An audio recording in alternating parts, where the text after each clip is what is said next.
ऐसा कर सकोगे? उनका कि अगर 21 साल बचे हैं तो 20 साल भी यदि आप कहें तो मैं आपकी सेवा करने को तैयार हूं। 1 साल भी मेरे लिए बहुत होगा, मगर दूसरे वर्ष गोविंद पादाचार्य मुझे नहीं मिलेंगे। फिर भगवान शिव की वो आराधना मेरी बेकार जाएगी। फिर जो जीवन में चाहता हूं कि ये सारा रहस्य देखूं, मैं देखूं कि मेरे सामने कोई परास्त हो, कोई विद्वान खड़ा ही नहीं रह सके और शंकराचार्य के सामने आचार्य कहलाए।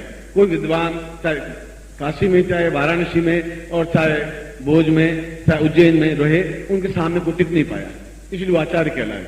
मणिन्द्र मिश्र को भी उनके सामने पददलित होना पड़ा, चरण झुकने पड़े, उनको हाथ जोड़ना पड़ा, जो कि उस समय का संसार का सबसे श्रेष्ठ विद्वान था। और एक स्थान से कायाकल्प करके और दूसरे स्थान में जा सके। जब मणिन्द्र मिश्र की पत्नी और मणिन्द्र मिश्र का, इन दोनों का और शंकराचार्य का शास्त्रार्थ हुआ, मणिन्द्र मिश्र ने कहा कि मैं तुम्हें बहुत उच्च कोटि का विद्वान नहीं मानता हूं, क्योंकि मैं संसार का सर्वश्रेष्ठ विद्वान हूं।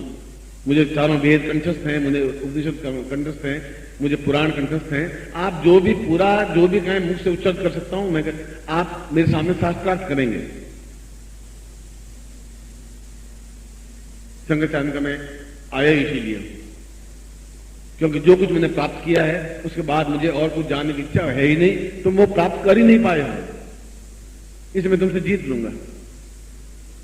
और उनकी पत्नी को मैं इतनी लंबी चौड़ी विवेचना में नहीं जा रहा हूं, और अपनी पत्नी के शास्त्रार्थ के साथ, उनकी पत्नी भी अपने आप में विदुषी थी, विद्वान थी, मणिन्द्र मिश्र के समान, और एक राजा के शरीर में कायाकल्प करके उस गृहस्थ को भी देखा, गृहस्थ क्या होता है, उस संन्यास जीवन को भी देखा, उस रुद्रलोक को भी देखा, उस ब्रह्मलोक को भी देखा, एक चुंबकीय आकर्षण भी पैदा किया और सारे शरीर को मंत्रमय भी बनाया।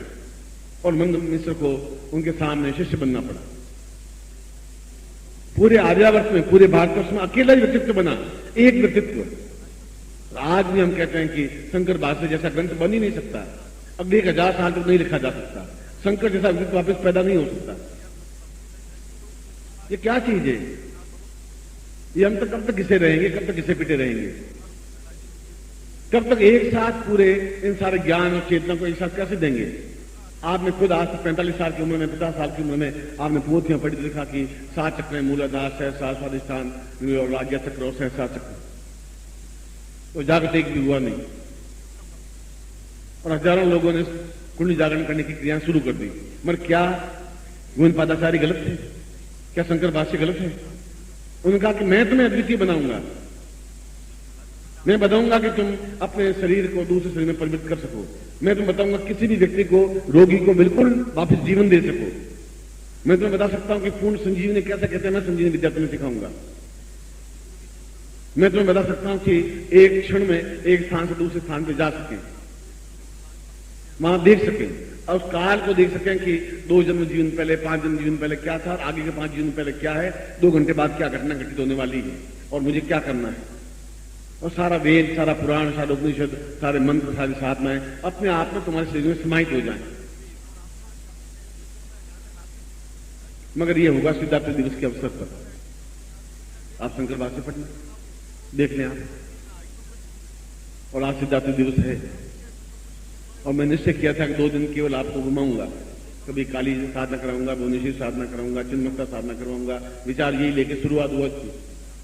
पहले दिन अगर डायरी पढ़े तो आप देख लीजिए कि एक धूमावती साधना करवानी है, एक चिन्मकता साधना करवानी है, बगलाम की साधना करवानी है। 3 दिन खत्म हो गए तो दिन पूर्ण होती करवा दूंगा। मैं फिर सिद्धार्थ दिवस जब सुबह सुबह याद आया, अभी जब सन्यासी शिष्यों के पास में गया जानस्थ में, उन्होंने कहा कि हमें तो केवल 108 कुंडली जागरण की दीक्षा दीजिए, इसके अलावा हमें कुछ चाहिए ही नहीं आज, क्योंकि आज का दिन अपने आप में वापस जीवन में आ ही नहीं सकता, संभव ही नहीं है। और यदि वही हम प्राप्त नहीं कर पाए तो फिर हम 20 साल से 30 साल से केवल आपके नाम के अलावा कोई स्मरण ही नहीं कर रहे हैं, कोई साधना नहीं कर रहे हैं। इसीलिए मुझे क्लिक हुई वो बात, घटना घटी कि अगर उनको मैं दे सकता हूं ये साधना, मैं घंटे बर्बाद देता हूं, तो फिर मैं गृह शिष्यों में क्या कमी इनको क्यों नहीं दूं? आप में क्या कमी है, उनमें क्या विशेषता है?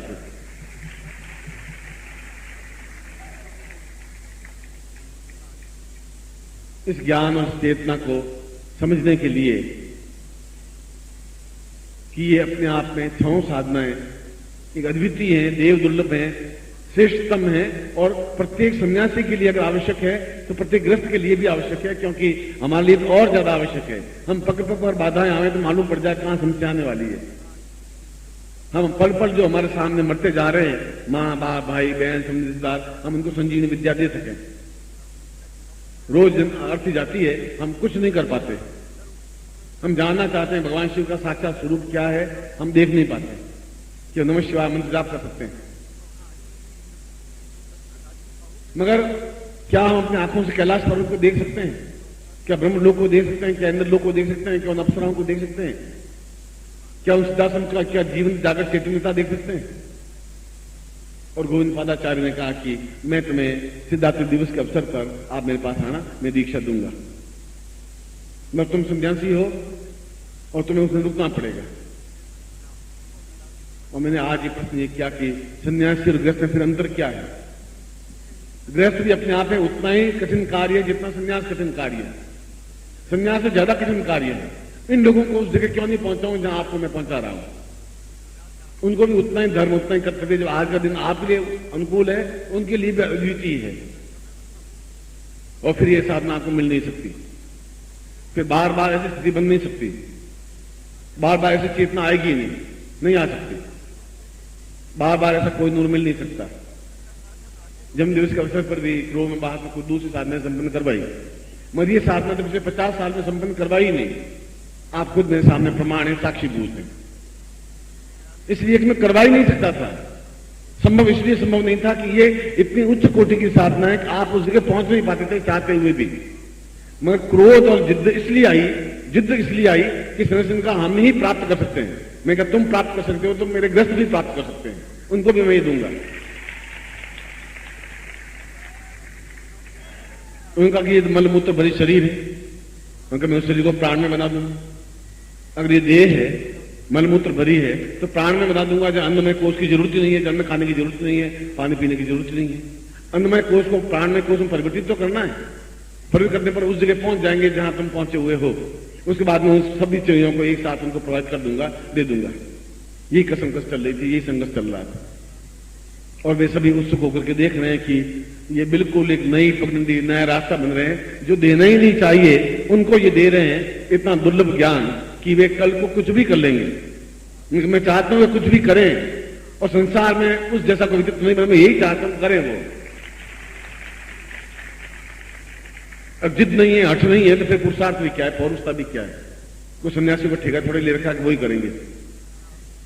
गृहस्थ भी उतने प्यार है, उतने प्रेम है आप लोगों से जितना सन्यासियों से है, शायद उससे भी ज्यादा है, क्योंकि आप आके पैरों से लिपट जाते हैं। एक क्षण भी आपकी आंखों से आंसू निकलता है, छूटता नहीं है, इतना आप प्यार करते हैं। और मैं जानबूझ करके ये प्रयोग नहीं करवा रहा था आज तक। आज 15 मिनट पहले तक भी ये मानस में नहीं था। 15 मिनट मानस में भी दूसरी साधना लिखी हुई थी। मैंने कहा ये साधना मुझे करवानी है, प्रयोग करवाना है। मगर वहां जिद कि ये उनमें से कुछ सन्यासी थे जो बिल्कुल परिपक्व अवस्था में आ गए थे। जब मैंने कहा मैं तुम्हें इस बात को, इस प्रयोग को संपन्न करवाऊंगा, इस दीक्षा दूंगा, मगर मैं तो गृहस्थों को भी दूंगा। उनका सारे गृहस्थों को आप देंगे? मैं एक एक बच्चे को जो मां के पेट में होगा उसको भी दूंगा मैं। आप बाहर नहीं, पेट में बच्चा बैठा उसको भी दूंगा मैं आपको चमत्कार कह दीजिए, आप इस पर विश्वास करिए, आप इस पर अविश्वास करिए। ये आपके जीवन के पाप हैं जो आपके सामने आके खड़े होंगे। आप नहीं कर पाएंगे तो कई रूपों में पाप आके खड़ा होता है। कभी बेटे के रूप में पाप आके खड़ा होता है, कभी अविश्वास के रूप में जो पाप है कई रूपों में खड़े आते हैं। कभी स्त्री के रूप में पाप बन के खड़ा हो जाता है जो आपको साधना नहीं करने देता है। कभी पुत्र के रूप में आता है, कभी पिता के रूप में आता है, कभी आपके जीवन का संशय पाप बन करके आपके सामने आ जाता है।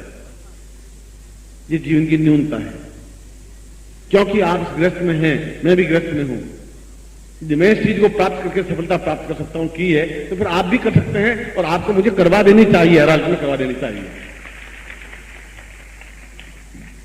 और ये भी गारंटी है, सिद्धार्थ दिवस के अवसर पर मां जगदम्बा बैठी है, उन सन्यासी शिष्यों को पहले मैं आपको दीक्षा दूंगा, उनको बाद में दीक्षा दूंगा। ये बात ही श्योर। बैठे रहेंगे, बैठे रहेंगे। इस सिद्धार्थ अवसर पर, नवरात्रि के इस अवसर पर, नृत्य में रात्रि के अवसर पर, सिद्धि में रात्रि के इस अवसर पर, और रात्रि का मतलब रात नहीं होता है। रात्रि का मतलब जो अंधकार है उसको दूर करने की क्रिया, वो रात्रि कहलाती है। जो आपके अंदर अंधकार है क्या करें, कैसे करें, क्या होगा, क्या नहीं होगा। और संशय आपके जीवन का पहला अंग है। पैदा होते ही आपको भ्रम पैदा हुआ तो संशय पैदा होता है, मैं जिंदा हूं, मरा हुआ हूं, बस जीवन में कुछ नहीं कर सकता। सियार शेर बन नहीं सकते, और शेर बनना है फिर हुंकार करनी पड़ेगी, उछलना ही पड़ेगा, हाथी के ऊपर कूदना ही पड़ेगा, उसके मस्तिष्क को फाड़ना ही पड़ेगा, तभी शेर बन सकता है। और आपको मैं सूकर बनाना चाहता नहीं, शियार बनाना नहीं चाहता हूं। और उसके बाद भी ये दीक्षा मैं दूंगा भी नहीं, आप साक्षीभूत रहेंगे, मैं नहीं करूंगा ये दीक्षा। ये तो एक जिद है, जिद हठ है, मगर प्रत्येक, मैंने कहा कि प्रत्येक को दूंगा, पुरुषों को भी, स्त्रियों को भी, स्त्रियों को नहीं। मैंने कहा कि उनके पेट में बालक है, बालक को भी दूंगा, तो मैं बाद में दूंगा, पहले मैं उनको दूंगा, ये बात मैं करूंगा। वो टुकुर टुकुर मेरा मुंह ताक रहे थे, ताकना स्वाभाविक। वो कह रहे थे ये क्या स्थिति है, ये पूर्ण सम्मोहन शक्ति दे देना, पूर्ण संजीवनी शक्ति उनको दे देना, पूर्ण रोम रोम में सारे मंत्र जागृत कर देना, अपने आप एक लोग से दूसरे लोग जाने की स्थिति बना देना, इस शरीर को, पूर्ण शरीर को अंगुष्ठ मात्र बना देना और पूर्ण प्राण में कोष में चले देना, और पूर्ण वेद वेदांत ज्ञात होते हुए श्रेष्ठतम अद्वितीय बन जाना। क्या छह चीजें एक साथ, और क्या इतने 108 कुंड जागरण की क्रियाएं हो पाएंगी? क्या दीक्षाएं दे पाएंगे? और क्या ये करेंगे? उत्सुक नजरें उनकी हैं, उनकी होनी चाहिए। जो भी करें अद्वितीय करें, सामान्य जीवन जिए ही नहीं, श्रेष्ठतम जिए तो श्रेष्ठतम जिए। और मैं इसलिए 5-15 मिनट रुका था, 20 मिनट, कि मैं उनको सांत्वना दे दूं, और सांत्वना दूर बात दूसरी खड़ी होगी, और जिद के मारे छोड़ करके आकर मैं पहले मैं उनको दीक्षा दूंगा, मैं बाद में दीक्षा दूंगा, समय मिलेगा तो दीक्षा दूंगा, तुम साधना करते रहो, मन जाप करते रहो। आप उदाहरण है, 20 साल में आप उदाहरण दीजिए, आपने कई लोग 20 साल से आ रहे हैं, 81 से आ रहे हैं, आपने बताया कब मैंने दीक्षा आपको दी, कब मैंने बताया कि 108 चक्र जागृत है, 108 चक्र जागृत होते हैं, किसने बताया आपको? तो मैं कहूंगा आप पीछे पड़ जाएंगे मेरे, और आप उस जगह पहुंच नहीं पाएंगे, तो फिर मैं उनको उन जगह खड़ा ही क्यों करूं? मगर किसी जिद हो जाती है कि या तो तू लड़ या मैं लड़ूं, या तू हारेगा मैं हारूंगा, दोनों में से कोई हारे, तुम्हारा गुरु हारेगा नहीं, ये बात गारंटी है, हार ही नहीं सकता। और मैं आपको ये दीक्षा केवल आधे घंटे बाद दूंगा, समस्त 108 कुंड जागरण दीक्षा, उसके 6 अंग जो मैंने आपको बताए हैं, ये इस नवरात्रि का समापन है। उसके बाद मुझे कोई दीक्षा देने की आवश्यकता शायद कम रहेगी, देख लूंगा। मगर आपके पूरे जीवन का, इस नवरात्रि का नहीं, इस आज के दिवस का नहीं, पूरे जीवन का सन्यासियों, योगियों, और चाहे हिमालय में बैठे हुए, सिद्धार्थ में बैठे हुए योगियों के लिए भी ये चीज प्राप्त नहीं हो सकती, संभव नहीं है। जहां प्रत्येक रोम का बाल थोड़े मंत्र निकले, ऐसा पॉसिबल नहीं हो, संभव नहीं है। और नहीं है तो फिर मैं संभव करके दिखाऊंगा। जो संभव नहीं है वही तो करके दिखाना है, वही तो चीज कर दिखाना है। वो कह रहे हैं ग्रस्त तो बिल्कुल मलमूत्र भरे हैं, मलमूत्र भरे तो देह से प्राण में कर देंगे, फिर मलमूत्र भरे कर रहेंगे कहां? न पीने को पानी की जरूरत है, न अन्न खाने की जरूरत है, प्राण में कोष में चले जाएंगे, फिर तुम क्या करो? खैर, ये पूरा जीवन एक जिद पे जिंदा रहा है, एक संघर्ष पे जिंदा रहा है, एक निश्चय पे जिंदा रहा है। जो मना करेंगे वो काम करूंगा ही मैं, क्योंकि मेरा जीवन पूरा विद्रोही रहा है और अंतिम क्षण तक विद्रोही रहेगा। जाए तो एक अद्वितीय चीज लेके जाए, ऐसा दुर्लभ चीज लेके जाए कि किसी योगी को, यति को, सन्यासी को, तांत्रिक को, गुरु को पूछे तो वो टुक टुक ताकता रहे कि ऐसा कैसे संभव हुआ, ये कहां है?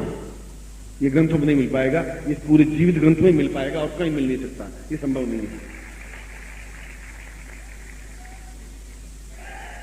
और मैंने कल भी कहा था कि आपको अद्वितीय बनाना है, आज फिर कह रहा हूं कि आपको अद्वितीय का मतलब आपके समान दूसरा नहीं है, अद्वितीय। और आज फिर कह रहा हूं कि आप अद्वितीय ही आपको बनाना है इस दीक्षा के माध्यम से। मैं केवल 1 घंटे पर बाद, 4 घंटे बाद आऊंगा, ये मैं दीक्षा आपको दूंगा। मैं आपको आशीर्वाद देता हूं, आपकी कल्याण कामना करता हूं।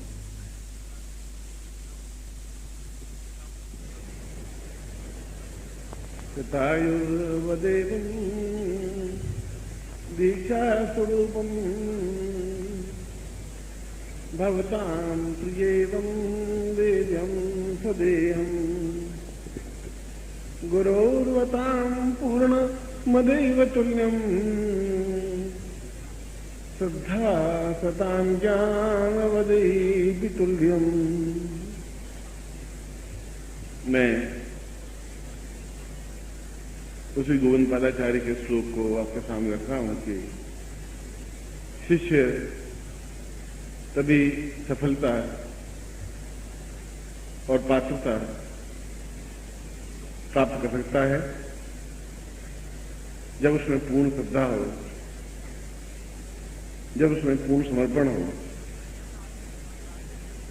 जब अपने आप में पूर्ण रूप से गुरु में विसर्जित कर दे, अपना कोई व्यक्तित्व रखे नहीं और निरंतर गुरु की सेवा में रहे। ऐसा होने पर ही सफलता प्राप्त होती है, क्योंकि फिर उसके जीवन में और कोई स्थान नहीं होता है और सारे जीवन के कार्य केवल इसी श्रद्धा, विश्वास, समर्पण और निरंतर सचेष्ट गुरु कार्य में संलग्न अगर साधक रहता है, शिष्य रहता है, तो उसकी सफलता में कोई संदिग्धता नहीं रहती, कमी नहीं रहती, कोई न्यूनता नहीं रहती।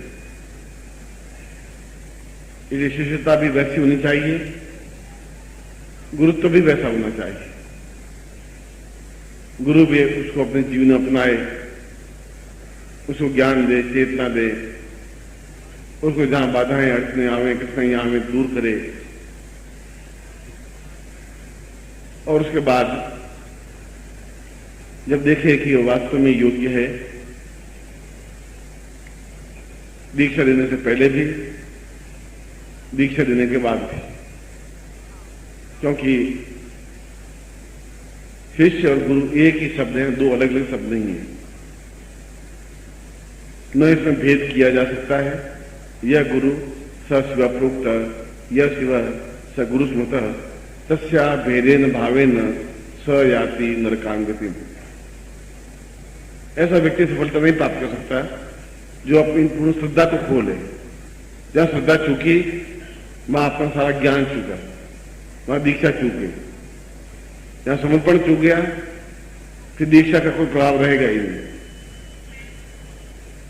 जहां अपने आप को पूर्ण समर्पित होने की क्रिया चूक गया, जहां पर विश्वास चूक गया, जहां पर न्यूनता आ गई, वहां आपको दिया हुआ सारा ज्ञान अपने आप में विस्मृत हो जाता है, समाप्त हो जाता है, उससे कोई लाभ नहीं रह पाता।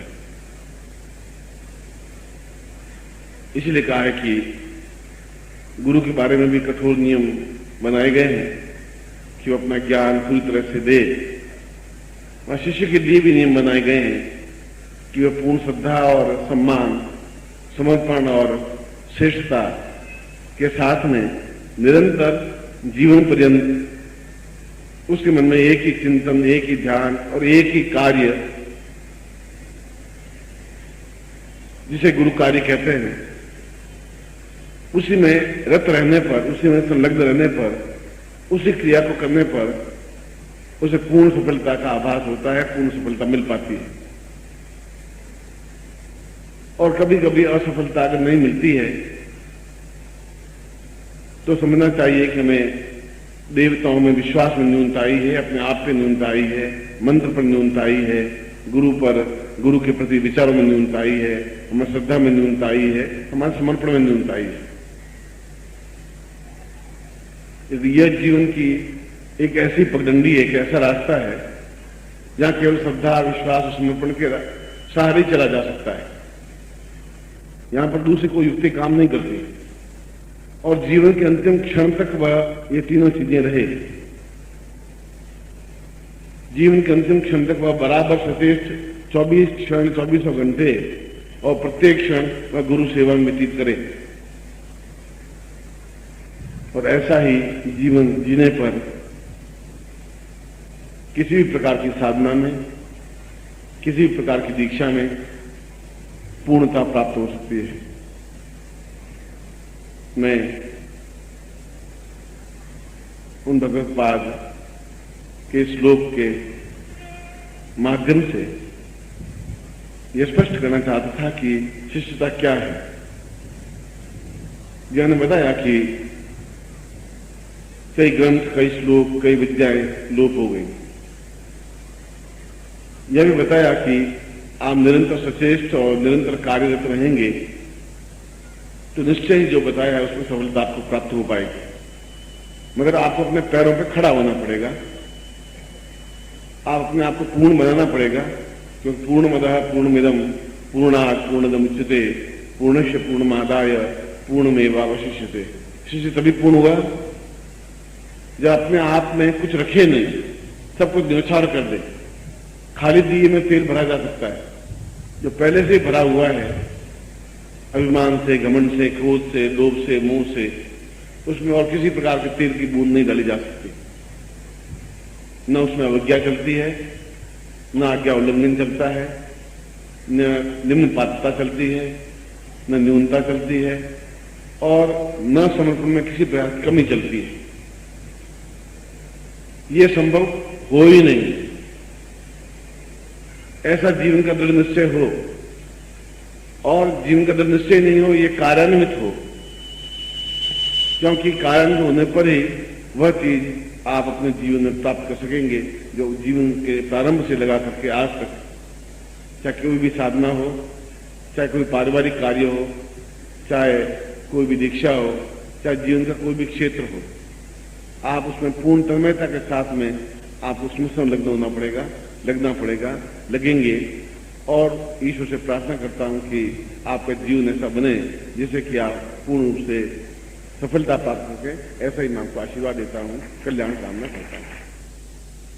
वे साधक जिन साधक के नाम लिखवाया था, जिनके पास पैकेट हैं, वे इस पैकेट को खोल दे और खोल करके खड़े हो जाएं। मैं उनको ये प्रयोग संपन्न करवा देता हूं। आज जोड़ दें सबसे पहले विघ्नेश्वराय वरदाय स्वरप्रियाय लंबोदराय सकलाय जगद्धिताय नागाननास्त्यज्ञ विभूषिताय गौरीसुताय गणनाथ नमो नमस्ते। भगतात्मासन पराय गणेश्वराय सर्वेश्वराय सुपदाय सुरेश्वराय विद्याधराय विकटाय च वामनाय भक्त प्रसन्न वरदाय नमो नमस्ते। नमस्ते ब्रह्म रूपाय विष्णु रूपाय नमः। नमस्ते रुद्ररूपाय करिरूपाय नमः। विश्वरूपस्य रूपाय नमस्ते ब्रह्मचारिणे भक्त प्रियाय देवाय नमस्तभ्यं विनायक लंबोदर नमस्तभ्यं सुतम मोदक प्रिय निर्विघ्नं कुरु मे देव सर्वकार्येषु सिद्धिदा। श्रीमन्महागणाधिपते नमः। लक्ष्मीनारायणाभ्यां नमः। उमामहेश्वराभ्यां नमः। सचिपुरंदराभ्यां नमः। मातृपितृचरणकमलेभ्यो नमः। इष्ट देवताभ्यो नमः। कुल देवताभ्यो नमः। ग्राम देवताभ्यो नमः। स्थान देवताभ्यो नमः। वासुदेवताभ्यो नमः। वाणीनगरभाभ्यां नमः। सर्वेभ्यो देवेभ्यो नमः। सर्वेभ्यो ब्राह्मणेभ्यो नमो नमः। तत्रादु संकल्पम कुर्यात्। हाथ में जल लें और संकल्प करें, या मानसिक जल ले लें, ऐसा सोचें कि मेरे हाथ में जल है। ओम विष्णु भार्गव से भटखंडे जम्मू दीपे शालिवान साके बोधावतार समते समको समता 2054 नाशमासे शुक्ल पक्षे आस्तुत्यायाम स्नेहासे पाठ सिंधम दक्षिणा सरकार सहनम शकल अमन इप्सित कामना सिद्धतम लोके वसे भारत द्वारे सर्वत्र यशा विजय लाभादि प्राप्तम सभार्य सपुत्र सवान्वस्य अखिल कुटुंब सहित सबसो समस्त भय व्याधा पीड़ा मृत्यु राम आयु आरोग्य तथा मम अमुक गोत्रोत्पन्नो हम अपना अमु शर्मा हम ताम पूर्णत्व एतोस्मानम भगवती दुर्गा समता एतोस्मानम नव दुर्गायाम पुरा समन सहिताम तुभ्यम संपर्दे। मानसिक रूप से यज्ञोपविधान कर ले। यज्ञोपवितम परमं पवित्रम प्रजापते दिया सहजम पुरुषात् आयुष्यम प्रतिमुद शब्दम यज्ञोपवितम परमीयामी। अब माला जो है वो अपनी माला हाथ में ले ले, दाहिने हाथ में, बाकी बाएं हाथ में रहने दीजिए सामग्री को, केवल माला हाथ में लीजिए। मैं माला को मंत्र चैतन्य कर रहा हूं। ओ माले माले महामाई सर्वशक्ति स्वरूपिणी चतुर्वर्ग स्थित तस्मान मिश्दाम भवा पूर्ण मालाया मम पूर्णत्व सिद्धिर प्राप्ति हेतुस्मानम सक वेगलनाथम दीर्घसाम मतुस्मानम स चिंत्यामि पूर्णत्वादिपालय देवेशुमता पूर्वा सा सिंधु हेतुस्मानम सक वेगलनाथम विद्या सातुभ्यम संपर्दे। अब गले में इसको धारण कर लीजिए।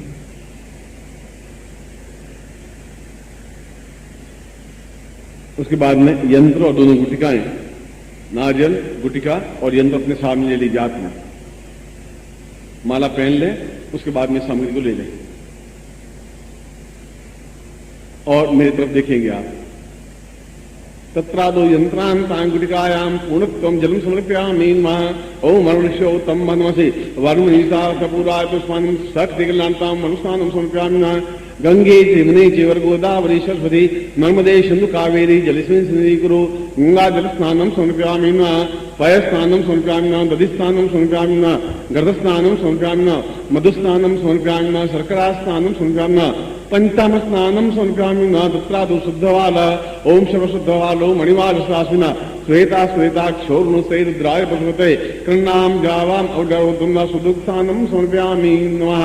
तत्रादो कुंकुमेन समर्पयामि नमः। इस पे 10 महाविद्याओं के 10 बिंदियां लगा दीजिए कुंकुम से मानसिक रूप से। ओम दीर्घस्याम तो स्वामी कुंकुम समर्पयामि नमः। देशवान्ति वहां काली समर्पयामि नमः। सिंहमस्ताय नमः। भुवनेश्वरी नमः। धूमावती नमः। क्रियमाणाय नमः। क्रियमाणत्व नमः। दीर्घायै नमः। दीर्घत्वं साधि जगदम्ब दुर्गायै नमः। सर्वशक्ति स्वरूपिणी जगदम्बा स्वरूपिण्यै नमो नमः। गुटिका पर भी लगा दीजिए। तत्रादु भैरवं स्थानं भैरवंता पूर्वायतोस्वनं भैरव एतम आवायामि स्थापयामि मम गृहे मम स्थाने मम शरीरे रक्ष रक्ष त्रैलोक रक्ष माम देवी त्वां पूर्वादक्षिणी। तत्रा द्वितीय गुटिकां ताम एतोस्मानं स पूर्ण रक्षा विधानम एतोतव्यम संपर्दे। अब दोनों आंखों में इसको ले लीजिए और मेरे सामने देखिएगा। मैं शक्तिपात के माध्यम से इस मंत्र को करूंगा। दोनों गुटिकाएं और यंत्र आपके सामने हैं। ओम दीर्घवतो सालम भा पूर्वाताशक्रियांत सोचिंत्यम प्रोचिताम पूर्वासा दीर्घा अरोस्मानम शक्तिगंताम नवासंता सहस्रमूर्तये सहस्रपादाक्षरुभावे सहस्रनाम्ने पुरुषाय शास्त्रे सा चिंत्यामि केतोर्जेत्वाम वाग्देवो व सविता पार्पयतु शेषदमाय कमणाप्यंद्राय भागम प्रजा पतिरनीवायकमामपि सतगोदा अस्मिन् गोपतोस्या तब्बीर यजमानस्य पशुं पाहि। ओम पूर्णां दरिद्रां पत सुपूर्णां पुनरापत गंगागमूर्जगुं सदकृतोः तां दीर्घेशां तो स्वानम समस्त शिष्येणाम अमुक गोत्रोत्पन्नोहम अमुक शर्माहम ताम पूर्णत्व प्राप्ताय सैतत्यम परिपूर्णा 10 महाविद्या योगम दुर्गा सहितम सातव्यम रक्ष परिवार रक्षक समस्त जीवन रक्षक समस्त सिद्धि प्राप्तम सातव्यम संपर्दे। दोनों कानों से लगा दीजिए, दोनों आंखों से लगा दीजिए। मंत्र बोल रहा हूं, आप मेरे साथ मंत्र बोलेंगे। 9 मंत्र है, आपने पहले सुना होगा। ऐं ह्रीं क्लीं चामुंडायै विच्चे। ओम सब नहीं लगता है, बाकी ध्यान रखें, प्रणव नहीं लगता है। 9 अक्षरों का मंत्र होने की वजह से 9वां मंत्र कहता है, जो दुर्गा का अपने आप में पूर्ण मंत्र है। ऐं ह्रीं क्लीं चामुंडायै विच्चे ताम पूर्णताम भव समस्त शिष्येणाम ताम एतोस्मानम शक्ति कल्याणताम दीर्घिशां तुभ्यम संप्रदे आशीर्वादम पठेतः। याद में रहेगा और दोनों हाथ खोल दीजिए। मंत्रार्था सफला संतु पूर्णाम संतु मनोरथा शत्रुनाम नाशोस्तु मित्राणाम उद्यस्व ऋग्वेदो यजुर्वेद सामवेदो शरणाम ब्रह्मवाक्यं मनन्ति तशतराम प्रस्तुन्त्यं गृह्णन्ति ये नरा चत्वारोऽद्य लक्ष्मी आयु बुद्धि यशोबलम शीर्षमारोग्यम मां विधात्मानं महेते धान्यम धनम पशुपुत्र लाभम तत्संवत्सरम दीर्घमायु श्रीशतेन लक्ष्मीपत्यां बहुरात्रे पार्श्वे नक्षत्राणि रूपस्नो व्यातम इष्टं निखाणां मेघाण सर्वलोकं मेघाण। पूर्णमदः पूर्णमिदं पूर्णात् पूर्णमुदच्यते पूर्णस्य पूर्णमादाय पूर्णमेवावशिष्यते। मैं अपने समस्त शिष्यों को आशीर्वाद देता हूं कि रोज 9वां मंत्र का जप करें और अपने पूर्ण जीवन में सफलता, यश, सिद्धि, श्रेष्ठता, दिव्यता, तेजस्विता प्राप्त करें। ऐसा ही मैं आपको आशीर्वाद देता हूं, आपके लिए कल्याण कामना करता हूं। आप बैठ